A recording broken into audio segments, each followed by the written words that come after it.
জুলাই ঘোষণাপত্র প্রকাশ উপলক্ষে রাজধানীর মানিক মিয়া এভিনিউয়ে চলছে শেষ মুহূর্তের প্রস্তুতি।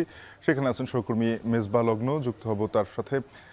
লগ্ন, আগামীকাল তো জুলাই ঘোষণাপত্রের পাশাপাশি আরও বেশ কিছু সাংস্কৃতিক আয়োজনও রয়েছে মানিক মিয়া এভিনিউতে। আজকে কি পরিস্থিতি দেখছেন? আইন শৃঙ্খলা বাহিনীর অবস্থান কেমন দেখছেন, জানাবেন।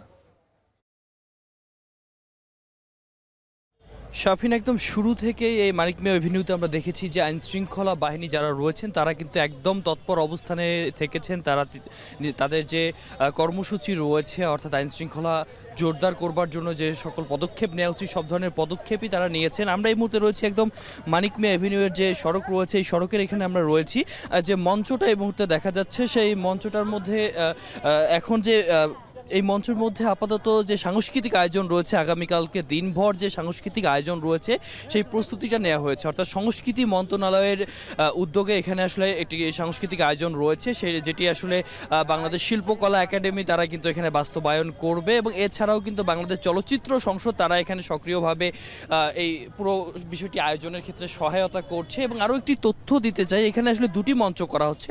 সড়কে যে মঞ্চটি করা হচ্ছে এখানে কিন্তু সাংস্কৃতিক আয়োজন রাখা হয়েছে, এবং এর পাশেই কিন্তু অদূরেই অর্থাৎ সংসদের দক্ষিণ প্লাজায় আরেকটি মঞ্চ করা হয়েছে। সেই মঞ্চে যে কাজটি করা হবে, অর্থাৎ প্রধান উপদেষ্টা কিংবা জুলাইয়ের যারা অন্যতম স্টক হোল্ডার রয়েছেন বা শহীদ বা আহত যারা রয়েছেন, শহীদ পরিবারের যারা সদস্য রয়েছেন, তারা কিন্তু সবাই কিন্তু এই জায়গাটাতে আসলে অবস্থান করবেন। আরেকটি বিষয় বলতে চাই, আগামীকালকে বিকাল 5টায় যে ঘোষণাটি দেওয়া হবে সেটি কিন্তু আসলে নতুন বাংলাদেশে সবারই প্রত্যাশার একটা জায়গা, এবং সেই প্রত্যাশা পূরণের জন্য আমরা কথা বলেছিলাম প্রধান উপদেষ্টার প্রেস উইংয়ের সাথে। প্রধান উপদেষ্টা প্রেস সচিব তিনিও আমাদেরকে একটি বিষয় জানিয়েছেন, আসলে জুলাইয়ে আসলে স্টক হোল্ডার বলতে নির্দিষ্ট কোনো রাজনৈতিক গোষ্ঠী নয়, নির্দিষ্ট কেউ নয়, সাধারণ জনগণ, জনতা যারা আসলে আপামর জনতা যারা আসলে পুরো জুলাইটাকে ধারণ করেছিল, পথে নেমেছিল, রাজপথের থেকে তাদের যে আন্দোলন ছিল সেই আন্দোলনে স্বৈরাচারকে বিমুক্ত করার জন্য কাজ করেছিল, তারাই আসলে এখানে প্রধান স্টক হোল্ডার হিসেবে কাজ করবে, এবং তাদের জন্যই কিন্তু সকল প্রস্তুতি নিয়েই এই আয়োজনটি করা হবে।